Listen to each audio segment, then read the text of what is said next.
To me, coaching is all about what works, not what hasn't worked in the past. And I thought, this is backwards. Amazing way to be vulnerable and transparent in a world that everyone's just sharing highlight reels, you know? To me, showing up is showing up when you don't want to, sticking to your commitments. I had been sober for 14 years, and then in 2021, I thought, I don't think I really need to be sober. I don't think I have a problem with it. It's a learned bad habit to feel like you have to be an achiever.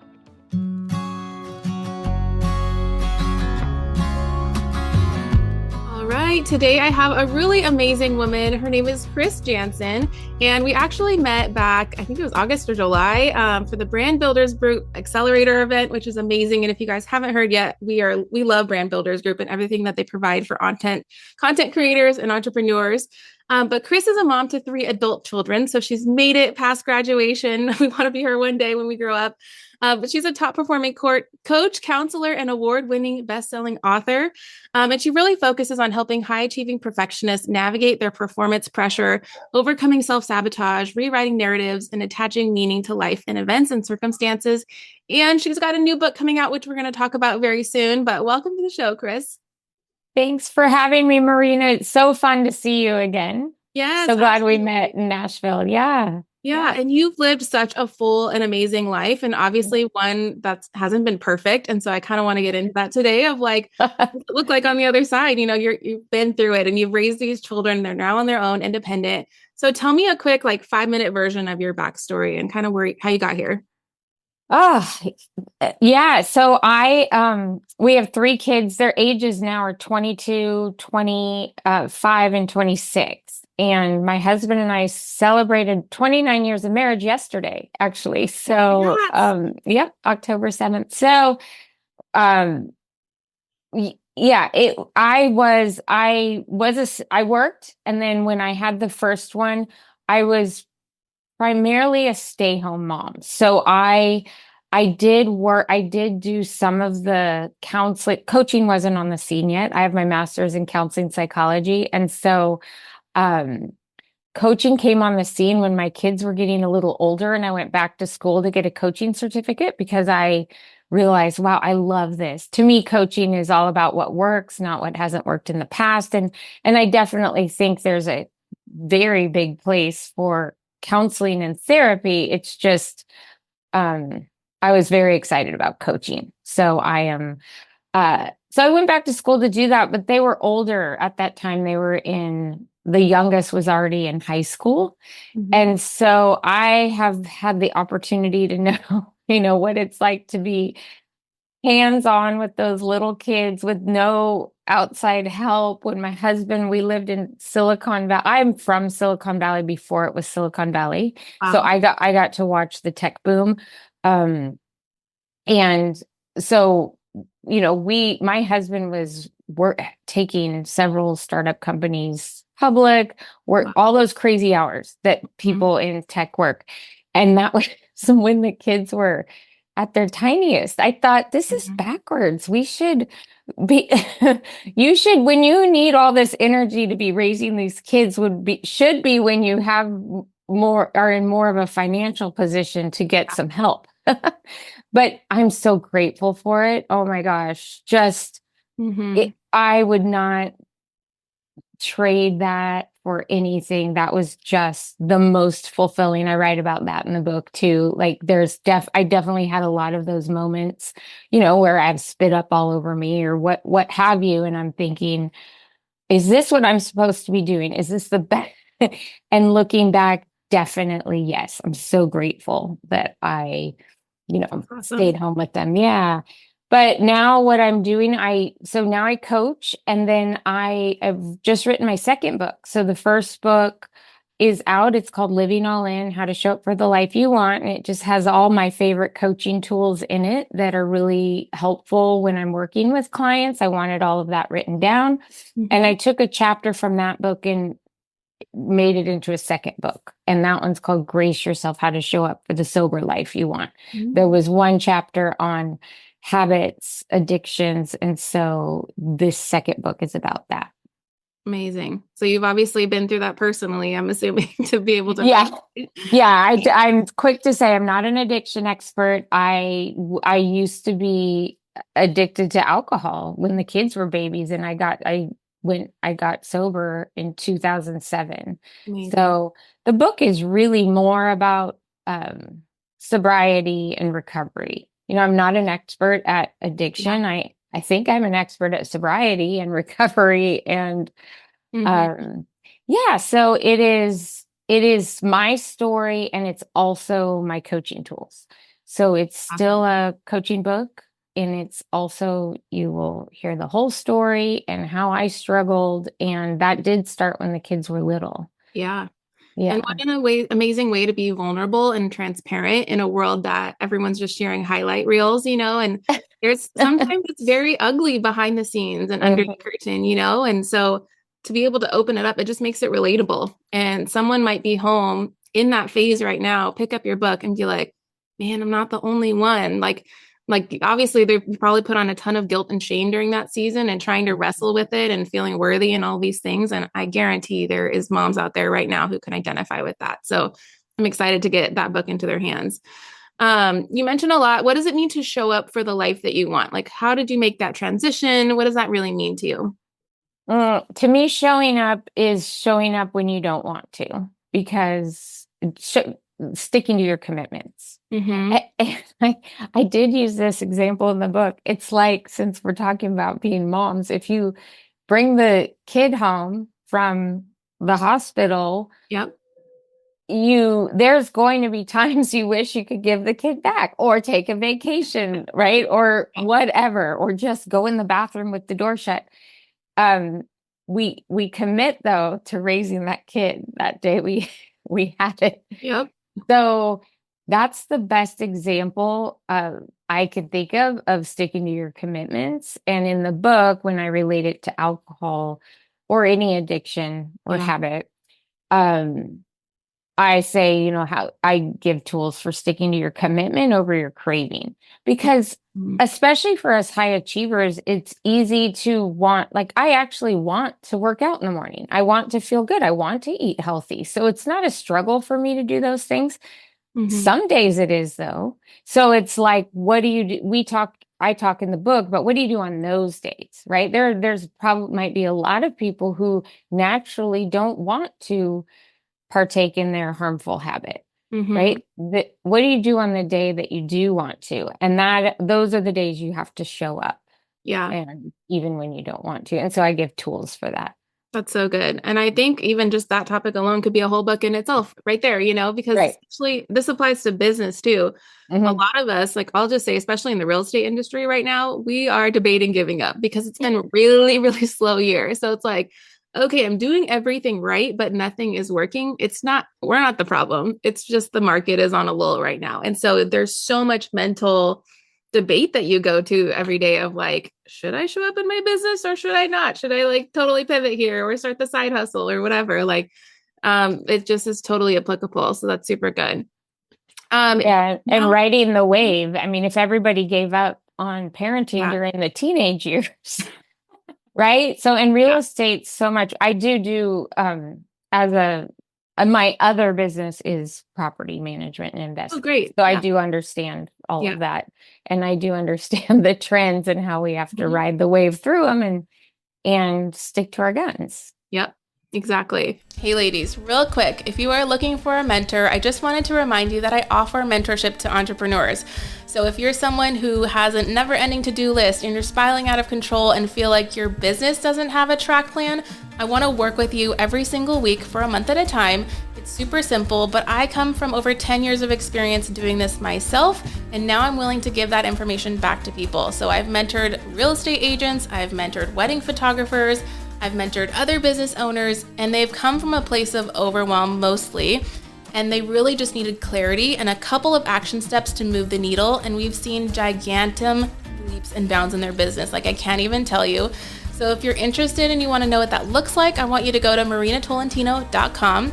And there's a Calendly link there to do a 15-minute discovery call with me just to see if we're a good vibe check, to make sure we're on the same page. And I would love to work with you one-on-one to really boost your business to the next level. Let's dive back in. And now that you're in this adult phase of childhood and just being empty nester, I mean, I'm sure your time allocations have changed a little bit. You have more time to yourself. What does self-care look like for you in this season? How do you take care of it? That's so good. I'm probably still learning the answer to that question, to be super honest with Yeah. you. So the youngest went away to college in 2020, and that was just a funny year for all of Yeah, us, that was right? wild. Yeah. Yeah, so my husband and I became empty nesters in 2020, and we decided to move. I've lived in California my whole life. In 2020, we decided, hey, let's move to another state. So we moved just kind of for fun, a new Ah, adventure. And we both worked from home. I already had my coaching business going. So we moved to Colorado part-time. mm-hmm. And which is beautiful and I love it. And we're not there full time. It's still part time. Yeah. However, I did not anticipate that. I don't think I processed that empty nesting thing as well as I see my peers doing, Interesting. Mm-hmm. because um I thought, well, I'm a life coach. My husband's very optimistic, very positive. We're both have this mindset. We're very growth oriented. Cool. We Mm-hmm. take challenges and we move through them. We show up, we keep going. So I just don't think we really sat with it. We just Yeah. thought, let's move and have more adventures and work harder.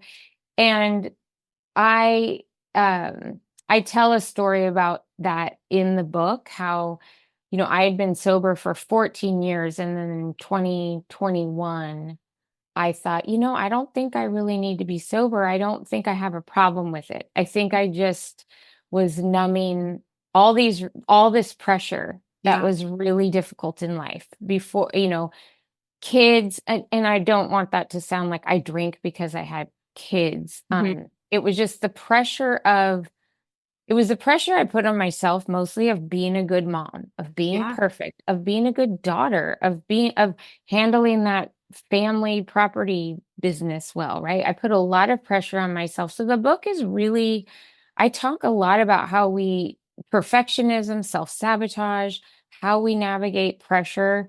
Yeah. That's really, and then where that led me was to numb with alcohol. But Mm-hmm. people can numb with anything, Yeah. even, You can end with scrolling on their TikTok. phone. Yeah. Exactly, Mhm. exactly. And so the book will, I'm addressing all of it, but I do use my story of alcohol. So when I became an empty nester, yeah, I thought, I don't think I'm have a problem with this. I was just numbing, and now I'm out of the woods. I was holding everything together, and Mhm. now everything I held together is launched. And they're all, like civilized human beings They're doing functioning. well, Yeah. and they're functioning in society. Yeah. And I thought, I think I can drink socially. And so that was a huge learning curve for me. And everything, it was like as if I forgot everything I'd learned in Wow. Yeah. recovery. And then, but and people that have this same struggle, will identify with this. But Yeah. immediately I knew, oh, this was a mistake. Yes, I've changed, I've evolved. Mm-hmm. Alcohol has not, though. It is Interesting. still the same thing. Yeah. And it still affects me the same. And it doesn't affect, I'm not anti-alcohol. It doesn't affect my husband that way. There's Yep. just some of us it affects different. So I make that discernment in the book, and so that's what happened to me in 2020 when we Mhm. became empty nesters. And now I'm back. I'm good. I'm in sobriety, loving my sober community. I'm big Yeah. on community and not doing it alone. But it also, because of that, my empty nester processing was a little delayed. So Mm. I feel like maybe just a year ago I started going, wow, okay, here's what that means. Yeah. And it's just different. I mean, yeah, I'm excited about it because it was a lot of work. And now you launch these humans into the world, and you enjoy the fruits of your labor. It's Mhm. wonderful.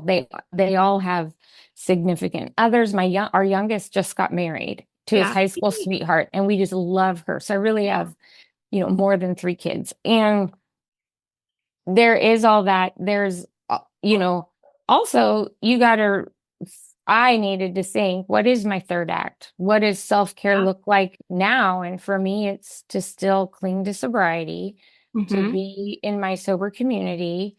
And then, some of the things didn't change. Like, I just need, there's certain things I need to do for self-care every day to function, like go on work out in the morning, do my prayer and meditation, those things. I get cranky if I don't do certain things. So those things stayed the same. Good. Yeah. Yeah. And it's an amazing time to be sober right now. If I'm being honest, if we're talking Mhm. about history and culture and everything, there's so many non-alcoholic drinks out there that are cool and hip. And like, have you seen that water brand? I'm like forgetting what it's called, but it looks like heavy Death. metal, like skulls and Yeah. stuff. It's called death something. Yes. It's so Death great. I water. love it. Yeah. Yeah. And I love like athletic brewing, their zero alcohol beers, like stuff like that. And it's like 10 years ago that didn't exist on the market, you know? And I think America is definitely trying to gravitate towards health oriented. We recognize the situation that the big pharma and big foods put us in. But so much of what you're saying is so important about your sphere, right? The people around you Mhm. too. Even just having come from Italy, everybody smokes. And like the Right. most beautiful woman would bust out a vape pen. And instantly I'm like, really? Like, you're gorgeous. Why are you smoking? You know, but culturally, that's what's normal for them. And I'm so glad in America we have come away from that. Drinking is still lingering. We know it's basically poison for us, but we choose to do it anyways. I think most of us in our 30s start to feel how our bodies process alcohol differently too, anyways. And so you start to grow out of it a little bit.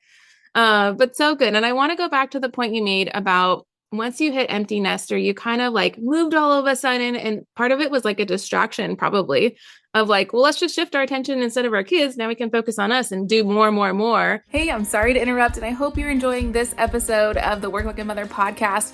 Real quick, I just want to remind you guys, if you are worried about missing an episode, you don't have to worry anymore because we are creating a weekly email that's going to go out automatically every single time there's a brand new episode. And this email is going to have everything you need to know about this week's featured guest. It's going to have all of the links and the resources that we're going to talk about in this episode. So you don't have to go around and fumble through the show notes, but it's going to be served in your inbox every single week. So if you guys want that access, be sure to click below one time in the show notes today, sign up for that email, and then you'll never have to worry about it in the future. And bonus, if you really love this, we'd love it if you share this with a friend. Give us a review on whatever platform you're listening to, and we'll continue to bring new episodes and new information that's going to help you level up your life every single week. I've noticed as a high achiever, I was addicted to chaos. And I don't know if you can identify with this, but I always have to feel busy and I cannot. And it took me a long time to figure out how to actually rest and do nothing. And it's such a gift. And as believers, we know like the Sabbath is a 10 commandment. And how many of us as Christians are actually doing that commandment? It's not an option. It's a commandment to take a whole day of rest. So I really had to learn and like, when I'm feeling those feelings of not being able to rest, like get down to the root of it. And usually it's insecurity. I'm feeling like I have to do more because I don't feel like enough. I'm feeling like I'm having to, perform and make more money because who am I if I don't achieve, like really trying to self-identify who am I? And I am perfectly fine the way that God made me, but it's all of these lies that we're constantly battling. And so I think once we can recognize that, what is it? It's a learned bad habit to feel like you have to be an achiever. And even identifying as high achievers, sometimes we can think that's like a trophy, but really I'm like, ooh, I've overcome that now. And I'm trying to be not a high achiever, but just enough to do what I need to do to reach my ceiling of success. First, you have to identify what that ceiling is. And then after that, we can relax and chill a little bit. It's not always more, more, more, more, more. Now I will say more on the money, but we can never have enough impact. And I think that's where you and I are in a phase of career right now is we just want to reach more people and help more people. We can never have enough. There's just so many women out there who need the guidance and the encouragement. So I'm so glad you're on the show today just to talk about some of those things. But do you have any feedback on any of that? Oh, all of it. Yeah, I agree with all of it. Yes, I know what it's like to be addicted to chaos. I also think that a lot of, one thing about that, let's stay on that. When you want to have a Sabbath or a rest or have rhythm, right? I listened to your podcast on balance and I love that there's a chapter or a section in my book called not balance. Let's have rhythm instead of balance because balance for me can look like another form of perfectionism where I need, you have to strike a perfect balance or you're going to be off. So in 2007, when I first got sober, and now remember that at that time I had 3 little kids and I was just running, uh, that was the first thing I said to my new friends and my mentor was, I'm just bored. I don't know what to do. Mhm. And they explained to me that's what serenity is. And serenity is a big word in recovery, right? Ooh, I like We that. practice the serenity prayer.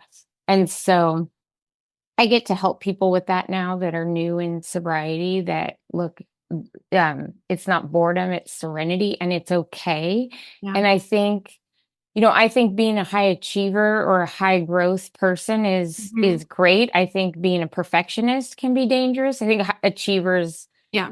we keep going for what we want. A perfectionist will sabotage if we don't get what we want, right? But part of being a growth oriented achiever is planning, scheduling in the Sabbath and time to rest and margin and rhythm and Mhm. scheduling time to if a friend calls and wants to have lunch or coffee, then you have time in your schedule, like leave the time so it's already there. So yeah, that's my feedback on that. I love it. Yeah, I Yeah. love what you said about being Positive addicted margin is to things. everything. So Yeah, many of us, because we're achieving, striving, we have no space in our schedule for ourselves. It's just like more, book, book, book. And it's like, hold on, can we like breathe and like leave our desk for lunch for a second and right. then eat without a screen or somebody else talking to us? Like it's just a lost art of quiet and slowness that I think we should totally bring back and make cool again because it's how humans have done it forever and only the last 20 years has really Yeah, changed. let's So do it. I'll be on a mission with you. it's just crazy and us. Maybe we should do like a slow down challenge or something. I don't know. I love that. Yeah, there are some Instagram accounts that I've found that are dedicated to that. Yeah, Like, that's that's the awesome. mission. The mission's slowing down The and mission is unplugging. less. Yeah. Mhm, So good. That would be a good one for the holidays, actually, if you just did a 30-day one, mhm, 'cause the holidays typically get a little bit crazy. I want to kind of pivot into your journey as an author. So a lot of the women here are entrepreneurs listening in. Maybe they're multi-hyphenate like us, where they do multiple things. They know they have a book in them. Like that's me, for example. I know I have a book in me, but I don't know when I'm supposed to write it, and I don't really know how it's all going to evolve, the time capacity that it takes, etc. What does it really take to be an author in 2024? Can you kind of shed some light on that? Well, actually, writing your manuscripts less, I've heard it's a third of the work. I would say it's even less than that. For Interesting. me, and everybody's different. For me, I love writing. I have since I Hmm. was little. So that's the fun part. I'm even a nerd that loves editing. Like I love collaborating with the editor and tweaking little hyphens and things. That's fun. Some people don't like that. So kind of know what you like because you have to do all of it. An author has to do all of it. You don't just get to do the fun part. So Yeah. after you write the book, you're going to have to sell the book and market the book and find a team to help you do that. Yeah. Um, so yeah, I think that the actual nitty gritty of writing the book is, there's all kinds of programs or people that can help with that right now. Brand Builders is one of them. It's really good. They have a program called Captivating Content. It's super helpful because it's good to have an outline Yeah. and know what you want. My personal way of doing it is to know, well, first and foremost, know who you're writing to. Know Sure. exactly who, like if you were talking to one person, that's your reader, and have that person in mind the whole time you're writing. And then I like to put all the chapters. Here's all the chapters, and then I go back and make that my outline, Yep.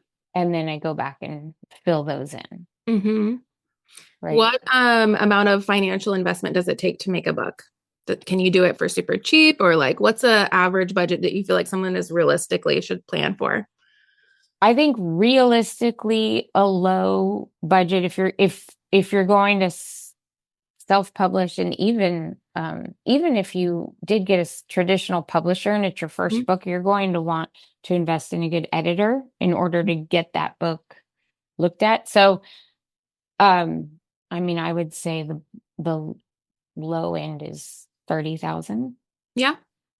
Yeah. Mhm. And I think that's a good benchmark for someone to kind of put mentally is like, okay, let's start stashing away so that I can take, and Mhm. that's probably not even accounting for the time as out from your regular day-to-day business. That's like a separate budget.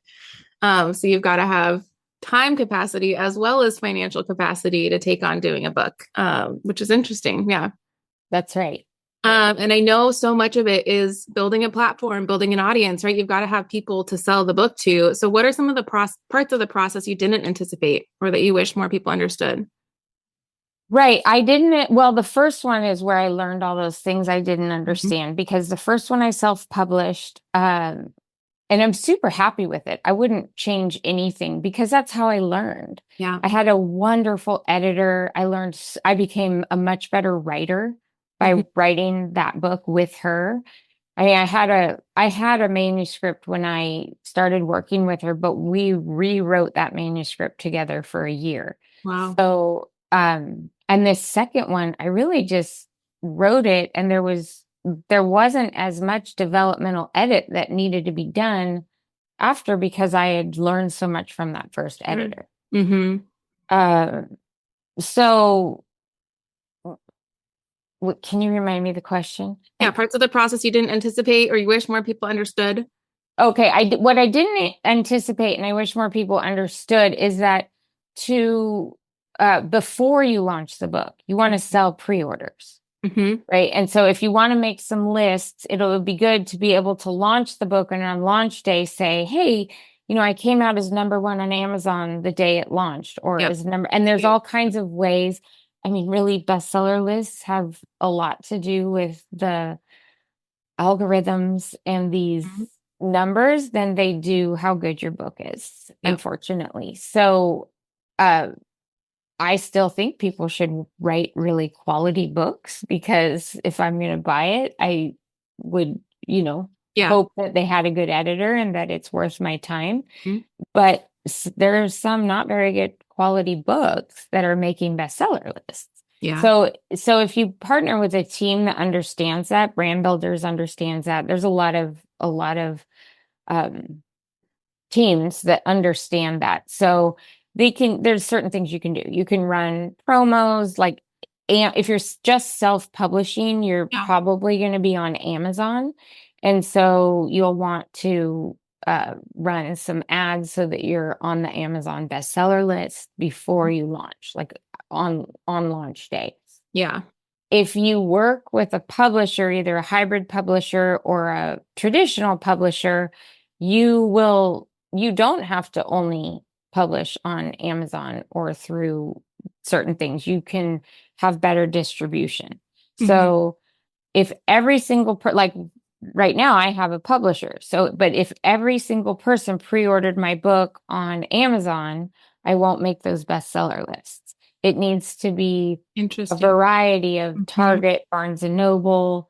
So, and so it does pay to have a publisher who has a great distributor. Like my distributor is Simon and Schuster. Hmm. So that means my books there's many more places my book can be distributed and in brick and mortar stores than than when I self-published the first one.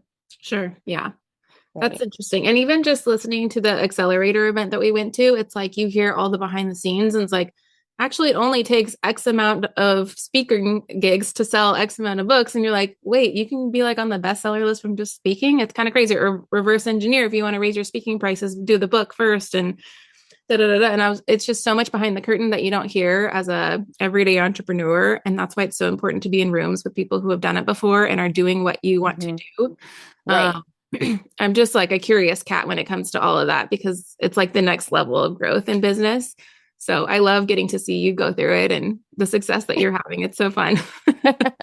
Well, and someone like you who has an audience, you have your newsletter, you have people Mhm. subscribing, you are already serving a group of people. So when you write a book, you will get to tell those people, I wrote a book, Yeah. and they will want to buy your book. And then if you're speaking, you can be Yeah. selling that book. So if you sell those as pre-orders before the book launches, you'll make some lists. Hmm. Yeah. I'm a little bit of a unique situation because I'm truly an author I'm a writer. That's what I Yeah. like to do. I'm an author first with, and Yep. now I wrote the book and now I'm trying to build the platform. Yeah, but that's okay So because it's honestly, all, the way that the internet is working right now, authenticity matters more than numbers, and you're going to connect with certain people in an Mhm. instant, which I do kind of want to go into the next question I have is like, okay, if I want to get this book out, this Grace Yourself book, and I know a couple of women in my life that are battling with sobriety, or even just any kind of addiction, how do you hand this book out to someone without feeling like judgmental or like, I know you have this problem, so here's the answer for you. Like, right. You need this. how do you do that? Well, you can always say what it meant to you. You could say, "Hey, this book really helped me look at maybe stay away from the alcohol thing if Yeah. that's, stay away from Don't telling pinpoint people." them. Yeah. As a coach, we don't tell people what to do. We ask questions, right? We always want people to come up with their own solutions. So I would just stick to me. This book um, made an impact. I realized I was having some perfectionistic thinking and share how it helped you Yeah. and just say, yeah, wanted to pass it on in case it could be helpful. Yeah. That's great. I love that. So after everyone's listened to this episode today, what's one thing you want a woman to do today? What's the action step? Pre-order Grace Yourself. Mm-hmm. So you can do Agreed. that. You can go to my website is chrisjansencoaching.com. I always keep that updated with where to connect with me and Mm-hmm. you can actually buy the book right on there. There's also graceyourselfbook.com Okay. is where you can go. You can buy one book, you can buy many books. And the fun thing is because I'm in the pre-order phase and I would love to sell pre-orders Yeah. so that we can get the word, spread the message and the impact really. So in order to do that, I've come up with some bonuses. So depending if you can buy 3 books, 10 books, 30 books, 50 books. And that way I have bonuses. Like I made a workbook. You could get in my Grace Yourself community, which is not another online sober group. That is really a place I feel like we need where people can come in. It's anonymous and I can help get you plugged into a community that will help you. Awesome. Some people don't know how to do that. I didn't know how to do that Yeah. in 2007. So I wanted to have that for people. So even buying one book, you'll have access to that. You'll have access to my masterclass. If you buy more than one, I can do a workshop for your group. I can host your book club with the workbook that I wrote for a book club. And then there is even a package where you can get one-on-one coaching with me. Amazing. Yeah. Yeah. Okay. So your site has it all. Say your site one more So time. So the site's chrisjansencoaching.com. Okay. And where you can read about all those bundles I just said, all those Mhm. bonuses is graceyourselfbook.com. Amazing. Okay, we'll have all of that in the show notes so you don't have to go digging around looking for it. And every episode we wrap up with a fun rapid fire. So get ready. Oh What's god. your Starbucks order? Oh, it's a triple tall almond milk latte kids temp. Good stuff. I love it. I'm such a wimp about the hot drinks. I think that's the first one I've had say good stuff. That's awesome. Oh. What do you make for dinner if it's last minute? Baked potato bar. Ooh, that's a good one. I haven't thought of that. That's so easy. Yeah. Well, you can Uh, microwave the potato first because it yeah. needs to be quick and then put it in the oven to crisp it up. Ooh, I'm gonna try that. That's awesome.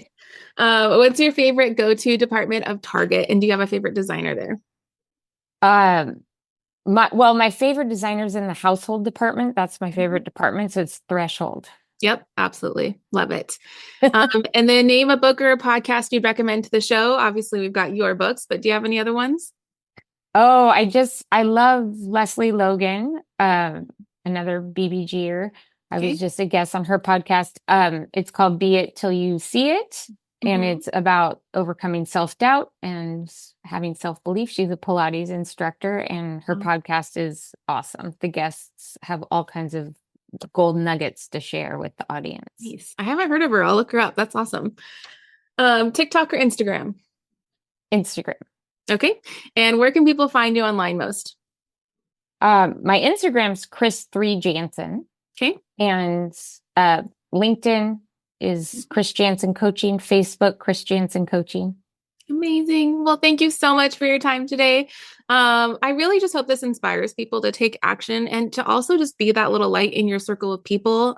Again, it just takes one conversation or one like hearing a grumble from a friend about their aunt or their mom or something to be able to help, honestly, that's the whole point.